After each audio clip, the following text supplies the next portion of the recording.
Thank you for tuning in to the Practical Preservation Podcast. Please take a moment to visit our website, practicalpreservationservices.com, for additional information and tips to help you restore your historical home. If you've not done so, please subscribe to us on iTunes, Stitcher, or SoundCloud, and also like us on Facebook. Welcome to the Practical Preservation Podcast, hosted by Danielle and Jonathan Kepperling. Kepperling Preservation Services is a family-owned business based in Lancaster, Pennsylvania, dedicated to the preservation of our built architectural history for today's use as well as future generations. Our weekly podcast provides you with expert advice specific to the unique needs of renovating a historic home, educating by sharing our From the Trenches preservation knowledge and our guests' expertise, balancing modern needs while maintaining the historical significance, character, and beauty of your period home.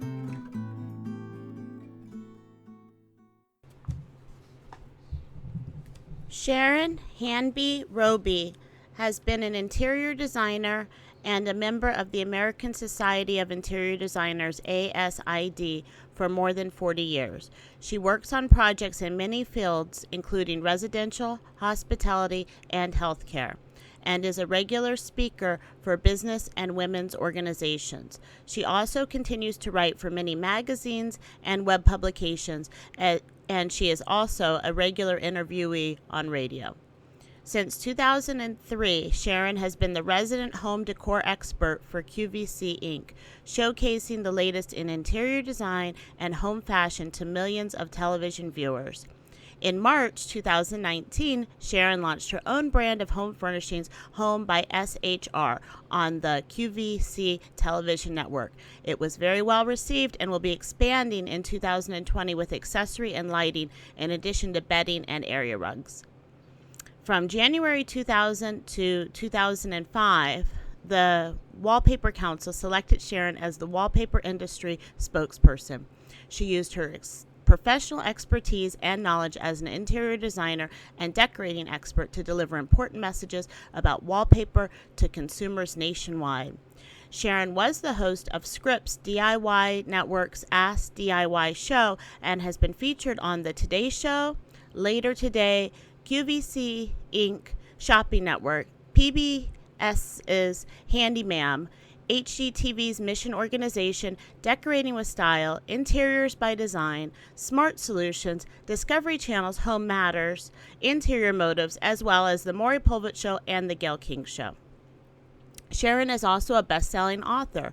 The My Name Isn't Martha series of books include My Name Isn't Martha, But I Can Decorate My Home, and My Name Isn't Martha, But I Can Renovate My Home, The Real Person's Guide to Home Improvement and Beautiful Places, Spiritual Spaces. Her latest book, titles In the Spirit of Simple Living series, are from Guidepost Books. The Simple Home was released in October 2006. A Simple Wedding was released in spring of 2007. Sharon's most recent book is Decorating Without Fear from Rutledge Hill Press.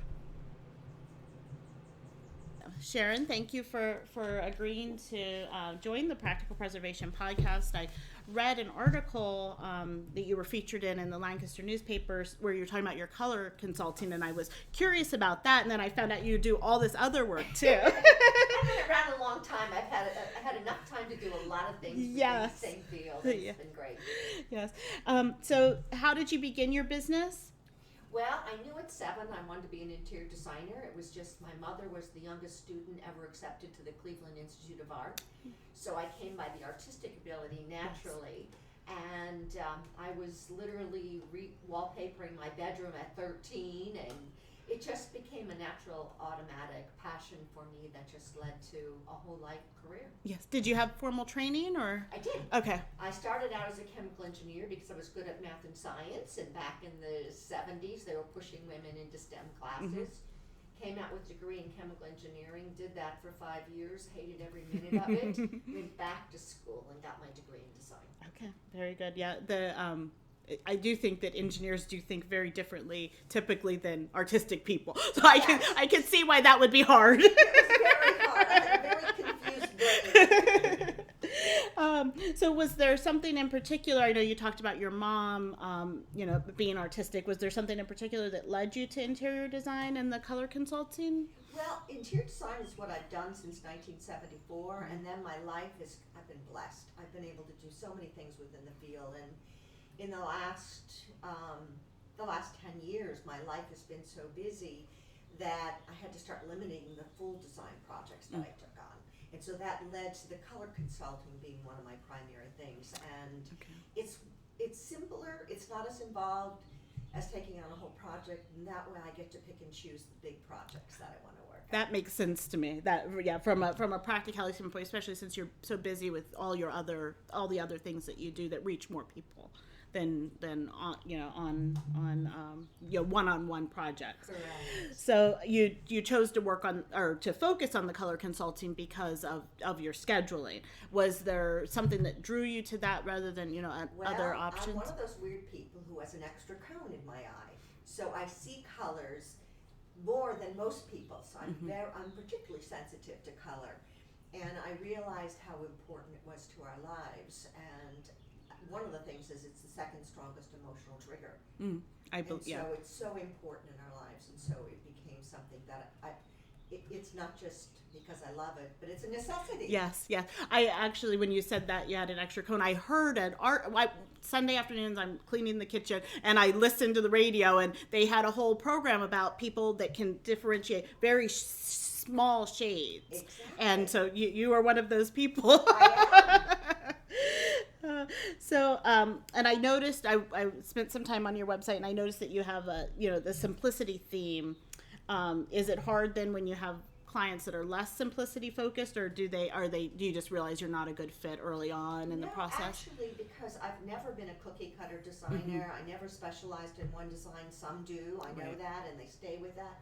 But I really work with the individual clients and meet their needs. And since I've been at this so long, I have enough experience that if I have a client who wants it over the top, I'm all in with them. Right. I can do that. It's just wouldn't be your preference. Wouldn't be my preference. Yeah. Right. Yeah. So tell me about your work with QVC. You designed their home line, is that correct? I have my own home line there called Home by SHR. We just launched in March, even though I've been at QVC for 16 years and developed their home category in total.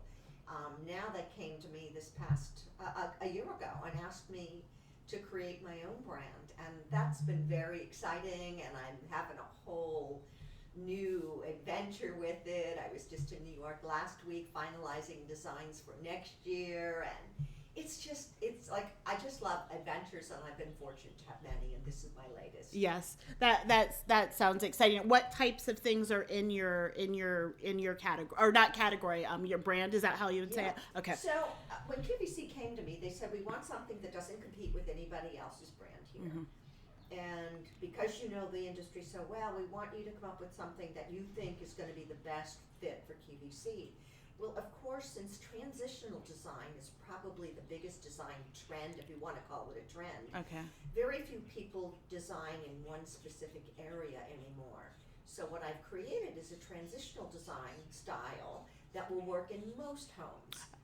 So that's what my line is all about, and it's creating products that can allow you to simply transition or refresh your home without having to do everything to redo all of it. Yeah, that seems like it would reach a wider variety or wider base of people.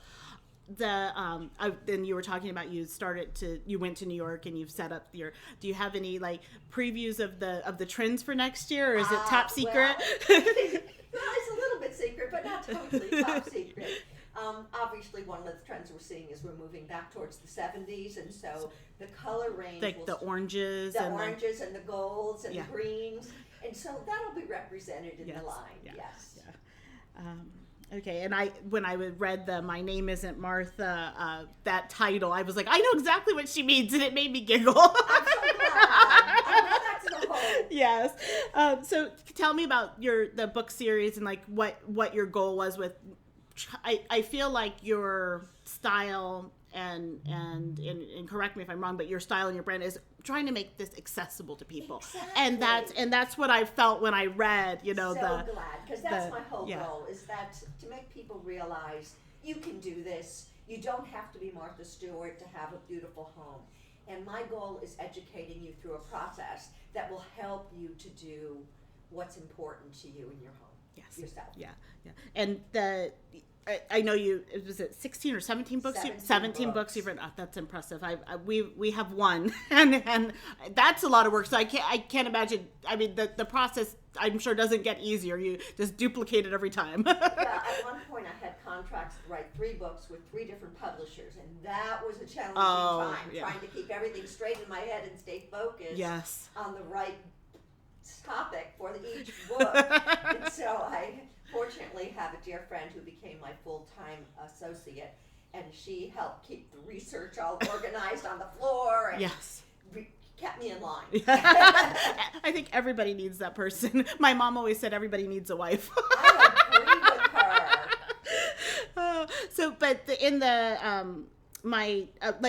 What topics did you cover in those series? How to lay out a room. Okay. You know, what to do with windows, color, obviously, and the process I take my clients through for color, and just understanding how things work together. How do you hang artwork on a wall? How do you take a collage of photographs and make it look like it makes sense and not be all wishy and moshy? Right.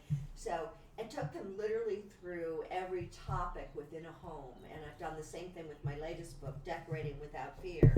Oh, that's a great title too. I love your titles. Thank you. So it literally identifying your personal style.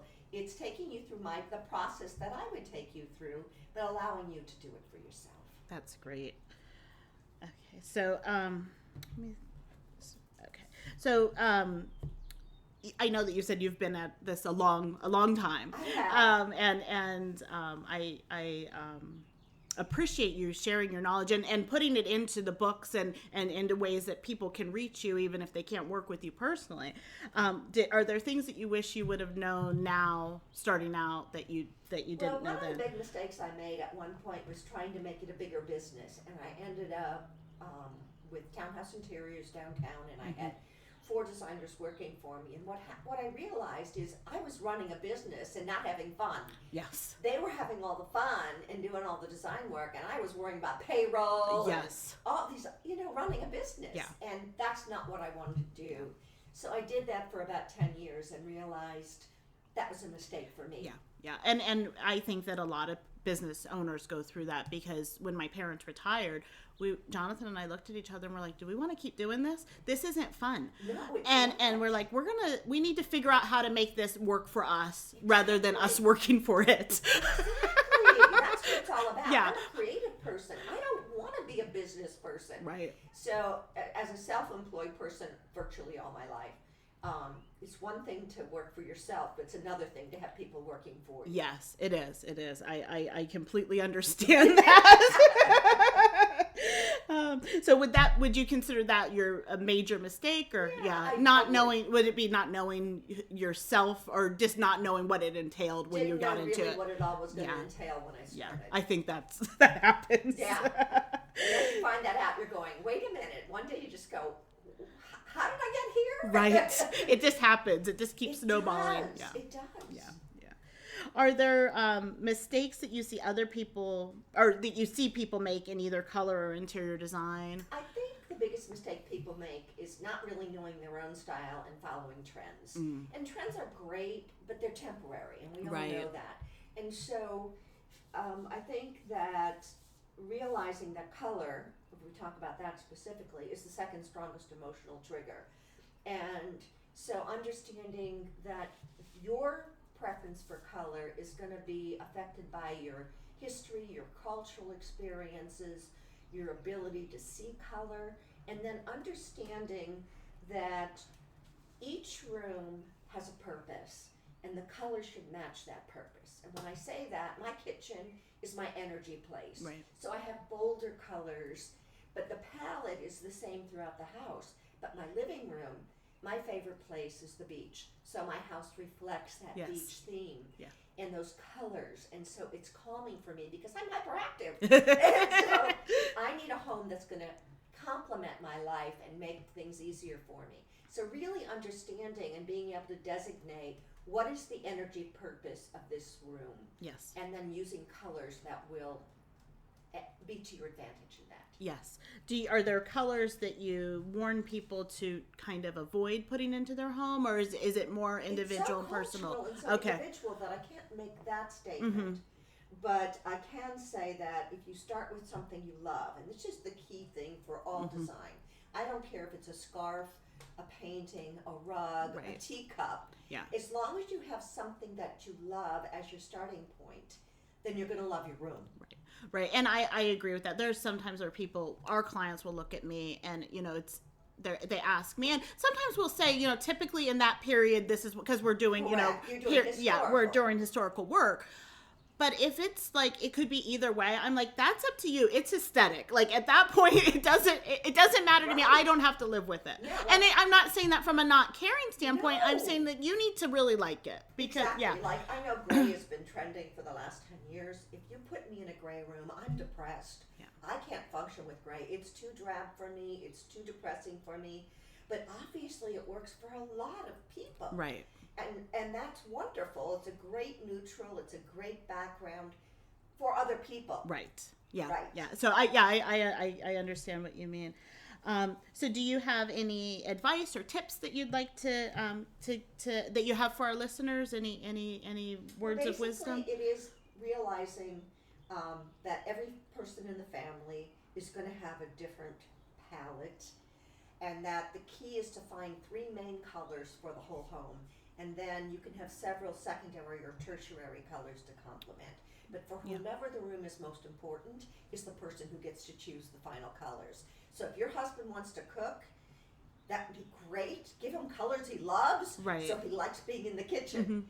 So really, That makes sense. it does. So have a foundation that works with everything more neutral, and then have accents. Is that Yes. Okay. So I can make any 3 colors work together as long as I find something to tie them together Okay. with, whether it's an area rug, a painting, or pillows, whatever it may be. So the house overall should have a consistent theme in the open living spaces. yes? Bedrooms, that's a whole other story. It's personalized, especially for children. Oh yes. You know, my brother had just moved into a new house in Florida, and the kids each picked out their paint colors, and we went through that. Yeah. That's fun. That's their personal spaces. Yes. Yeah. But the main house is going to have a consistent flow of color. Yeah. That makes sense to me. And when you were saying that, it made me think of it's not exactly the same, but when I was younger, my mom was very particular on how her house was. But if I want to have my room a mess, we weren't fighting over it. As long No. as my door could shut. Exactly. And then, I got to an age where I'm like, I don't want to live like this. And that's what I find. I've had 2, a great niece and a goddaughter that lived with me through their teenage years. I gave them the basement bedroom and bath, and I just closed the door. Yes. Whoops. Sorry. No, you're okay. So I just closed the door, and I knew they'd eventually come out of the messy stage, Yes. and they both have beautiful, clean homes today. So Yes. it's just a matter of time. But yeah, that having that space, I think that's a good designation, of like everybody kind of needs their own space. They do. Yeah. They do. So how can someone contact you? How can they find your books? Are they My website, okay? and that's just www.sharonhanbyroby.com. Okay, I'll make sure that's on our website too, so people can go Perfect. straight to it. Are there any places you'll be appearing, or any books or Well, specials or anything? QVC, obviously, Okay. that's where it start to get busy in July, and meanwhile, just working and offering your customers a discounted rate on Okay. color consulting. And do you have like a code, or should they just mention that they've Just heard? mention, Okay. Yep. Yeah. Okay. I'll make a note of that too. Okay. Is there anything else that you? I feel like I've learned a lot. Thank you. Yeah. I don't. I think that covers most of Okay. it. Yeah. Well, thank you very and much. just realize that color is vital to our lives, and It don't is. be afraid of it. Yeah. I think that there's a lot of people who are I agree. that are like just all stark white and nothing, because that's what you need to resell your house or whatever their motivation is. Yeah. Right. Yeah. Thank you very much for joining us. My pleasure. Thanks for listening to the Practical Preservation Podcast. The resources discussed during this episode are on our website at practicalpreservationservices.com/podcast. If you received value from this episode and know someone else that will get value from it as well, please share it with them. Join us next week for another episode of the Practical Preservation Podcast.